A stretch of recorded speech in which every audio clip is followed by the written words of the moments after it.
दुनिया भर से आए हुज्जाज कराम मैदान अरफा में हज का रुकन आज़म वकूफ़ अरफात अदा कर रहे हैं। खुतबा हज और ज़ोहर असर की नमाज की अदायगी की जा चुकी है। हुज्जाज कराम गुरूब आफ्ताब के वक्त मुज़दलिफ़ा के लिए रवाना हो जाएंगे। इस वक्त मैदान अरफा में मनाज़िर क्या हैं, इस पर बात करेंगे। डॉन न्यूज़ के ब्यूरो चीफ इफ्तिखार शिराजी साहब हमारे साथ मौजूद हैं। शिराजी साहब बताइएगा, कैसे रूह परवर मनाज़िर हैं इस वक्त?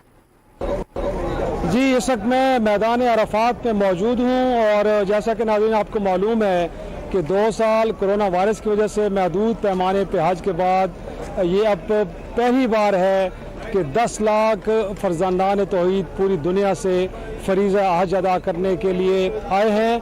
और इस वक्त मैदान अरफात के अंदर आपको लाखों की तादाद में आज़मीन नज़र आएंगे नाज़रीन, क्योंकि कल से बाकायदा तौर पर मनासिक का आगाज़ हो गया है। 8 ज़िलहज से 9 ज़िलहज को आज़मीन यहाँ पे होंगे और इसके बाद आज ग़रूब आफ्ताब के बाद यहाँ से मुज़दलिफ़ा के लिए रवाना होंगे।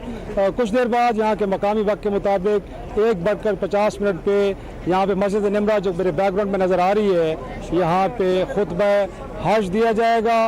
और इस हज को हज अकबर करार दिया जा रहा है क्योंकि आज जुम्मतुल मुबारक का दिन है, गोया कि आज जुमा भी है और हज का दिन भी है। तो यकीनी तौर पे यहाँ पे जितने भी लोग आज आए हुए हैं हज अदा करने के लिए, उनके लिए बड़ी सआदत के तौर पे इसको तसव्वुर किया जा रहा है नाज़रीन।